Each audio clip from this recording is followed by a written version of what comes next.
সংসারে আমরা শুধু ভোগের দিকটা দেখি, আর একটা দিক আছে, সেটি বড় দেখি না। এই ভোগ বাসনা সব কিছু ভুলিয়ে দেয়। ঠাকুর বলতেন, মানুষ না, মান হুঁশ। আমাদের হুঁশ শুধু বিষয়ে, বাকিটাতে বেহুঁশ। হুঁশ তো ভগবানের দিকেও রাখতে হবে। জীবনের উদ্দেশ্য ভগবান লাভ, কিন্তু তাকে পাওয়ার জন্য আমরা কি ত্যাগ করেছি, তাকে কতটুকু দিয়েছি? তিনি তো বারবার এসে ডাক দিয়ে যাচ্ছেন, আমরা কি তাকে ফিরিয়ে দিইনি? সংস্কার বড় সাংঘাতিক জিনিস। এর কত প্রভাব আমাদের জীবনের ওপর। প্রকৃতি মানুষকে টেনে নিয়ে যায় কামনা বাসনার মধ্যে। গীতায় ভগবান বলেছেন, আমাদের মান হুঁশ হতে হবে। আমরা যেন সংস্কারের দাস না হয়ে তাঁর দাস হই। এই হুঁশটি আনবার জন্য সাধু সঙ্গ দরকার।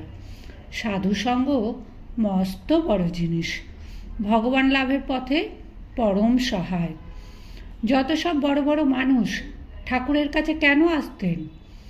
কেশব সেন, মহেন্দ্রলাল সরকার, শিবনাথ শাস্ত্রী, এরা কেন আসতেন ওই নিরক্ষর বামুনের কাছে? কারণ পুঁথি পড়ে শাস্ত্র আলোচনা করে তাঁরা যা পাননি তাই পেলেন ঠাকুরের কাছে এসে। ডাক্তার মহেন্দ্রলালের সঙ্গে থাকতো রোগীদের নামের ফর্দ। কত জায়গায় তাকে যেতে হবে, কিন্তু ঠাকুরের কাছে এলে তাঁর আর নড়বার ইচ্ছা হতো না। ঘন্টার পর ঘন্টা কেটে যেত। শেষে বলতেন, তোমরা জানো না আমার লস হচ্ছে, রোজ 2-3টে কলে যাওয়া হচ্ছে না। পরদিন আপনি রোগীদের বাড়ি যায়, আর ফিল হই না। এই সাধুসঙ্গ দুর্লভ। সাধুসঙ্গই মানুষের হুঁশ এনে দেয়। যারা ঠাকুরের কাছে আসতেন তাদের মধ্যে কেউ কেউ ছিলেন বড় সাধক, তবু তারা আসতেন নতুন কিছু পাবেন বলে। তাকে দর্শন করে, তার কথা শুনে সত্যই তারা কত নতুন নতুন ভাব পেতেন। মানুষের মন তো ঠিকভাবে বাঁধা থাকে না। মন যেন অলংকার, সেটি বন্ধক পড়েছে স্ত্রী পুত্র সংসারের কাছে। ঠাকুরের কাছে গেলে মনকে বন্ধক ছাড়িয়ে আনবার উপায় জানা যেত। অপূর্ব তন্ময়তা আসত। মন সহজেই ছুটত ভগবানের দিকে। গীতায় রয়েছে কর্মযোগের কথা। শুধু কর্ম নয়, যোগযুক্ত কর্ম। অর্জুন প্রথমে তো যোগযুক্ত কর্ম করতে চাননি, প্রতিশোধ স্পৃহা নিয়েই যুদ্ধক্ষেত্রে এসেছিলেন। ভগবান তাকে শেখালেন অনাসক্ত হয়ে কর্ম করতে। তাকে দেখালেন দুটো জিনিস আছে, প্রবৃত্তি ও অনাসক্তি। প্রবৃত্তি আমাদের বলাদিব নিয়োজিত রেখেছে, ঘাড় ধরে জোর করে বাসনা কামনাযুক্ত কর্মে নিযুক্ত করছে। আমরা অনাসক্তি কি তা শিখিনি, তাই আসক্ত হয়ে পড়েছি। সারা জীবন ধরে প্রবৃত্তির দাসত্ব করে চলেছি। আমরা ধর্মকে তুলে রেখেছি বুড়ো বয়সের জন্য। ধর্ম কি বুড়ো বয়সের জিনিস? বাল্যকাল থেকে ধর্মে মতি রেখে চলতে হয়। আমাদের শুভ বুদ্ধি, কল্যাণ বুদ্ধিকে ক্রমাগত বাইরে এনে বিষয়ের মধ্যে ডুবিয়ে নির্জীব করে ফেলেছি। ইন্দ্রিয়গণ নাকে দড়ি দিয়ে আমাদের ঘোরাচ্ছে। এ সংসার দুঃখময়, অনিত্য, অসার। সারোৎসার তিনি। এই যে সংসারে অনিত্যতা বোধ এবং তাকে নিত্য জ্ঞানে ধরা, এটি সাধুসঙ্গ থেকে হয়। ঠাকুরের জীবৎকালে দক্ষিণেশ্বরে কত লোকই তো আসত। তাদের মধ্যে বেশিরভাগ বাগান, কুঠিবাড়ি ইত্যাদি দেখেই ফিরে যাবার জন্য ব্যস্ত। সঙ্গীদের মধ্যে 2-1জন জিজ্ঞাসু হয়তো ঠাকুরের কাছে বসেছে আর উঠতে একটু দেরি করছে, তাই দেখে অন্যেরা বরং নৌকায় যেয়ে অপেক্ষা করত। কী সংস্কার!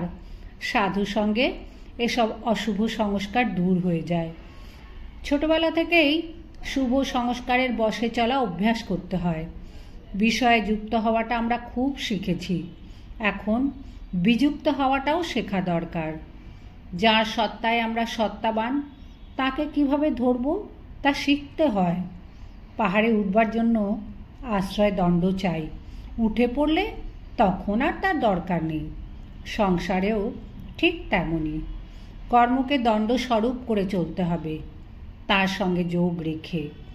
এর জন্য নিত্য অভ্যাস দরকার, নইলে ইন্দ্রিয়গণ কোথায় আমাদের টেনে নিয়ে যাবে কে জানে। উপনিষদ বলেন, জীবের দেহ যেন রথ, বুদ্ধি সারথি, মন হলো লাগাম, ইন্দ্রিয়গণ অশ্ব এবং রথী হলেন ভেতরের তিনি। আমাদের ইন্দ্রিয়রূপ অশ্বগণ বাইরের নানা আহার্য গ্রহণ করে করে সুপুষ্ট ও বলবান হয়ে যেন উন্মত্তের মতন ছুটছে, কিছুতেই তাদের রাশ টেনে ধরা যাচ্ছে না। বুদ্ধি সারথি বিপর্যস্ত। গীতা এ ব্যাপারে গভীর শিক্ষা দিচ্ছেন। ইন্দ্রিয়গণের নিজ নিজ অনুকূল কিংবা প্রতিকূল বিষয়ভেদে আসক্তি অথবা বিদ্বেষ সুনিশ্চিত। সুতরাং কোনো মতেই এ দুটির অর্থাৎ অনুরাগ ও বিদ্বেষের বশীভূত হইও না, কারণ এরা জীবের শ্রেয় মার্গের বিঘ্নকারক শত্রু। ভগবান স্বয়ং বলছেন, ইন্দ্রিয়গণের বশীভূত হইও না, তানি সর্বাণি সংযমযুক্ত আশিত মৎপরোহ। ইন্দ্রিয়গণকে সংযত করে আমাতে যোগযুক্ত হও। কিন্তু সে সংযম আমাদের নেই, আমরা লাগাম ছেড়ে দিয়েছি, তাই তো ইন্দ্রিয়গণ এত বলবান হয়ে উঠেছে। তিনি যদি পেছনে না থাকেন, ভেতরে যদি চৈতন্য না থাকে, দেহরথ তবে চলছে কেমন করে? এটি বুঝতে হলে আমাদের ভেতরে ঢুকতে হবে। ধর্ম মানে ভেতরে যাওয়া, মন বুদ্ধি ইন্দ্রিয়ের মোড় ফিরিয়ে নিয়ে ভেতরে প্রবেশ করা। লক্ষ্যহারা হয়ে আমরা কেবল বাইরেই ঘুরছি। লক্ষ্য স্থির রেখে সংসার থেকে মনটি গুটিয়ে নিতে হবে। এত রকম যে হলো, সে কি ভোগ না দুর্ভোগ? কত পুরস্কার, কত চেষ্টা ভোগের পেছনে ব্যয় হয়, কিন্তু তাতে পাওয়া যায় কি? ইন্দ্রিয়ের রাজা মন, সেই তো মানুষকে গোলাম করে রাখে। অন্তর্মুখী মন হলো সাত্ত্বিক মন, বহির্মুখ মন হলো রাজসিক। বহির্মুখী বৃত্তি ছেড়ে মনকে অন্তর্মুখ করতে হবে। অবিদ্যাশক্তি বাইরে টানে, বিদ্যাশক্তি টানে ভেতরে। বহির্মুখী বৃত্তি বা বিষয়ভোগের জন্য সাধনা লাগে না, অন্তর্মুখ হবার জন্য সাধনা চাই।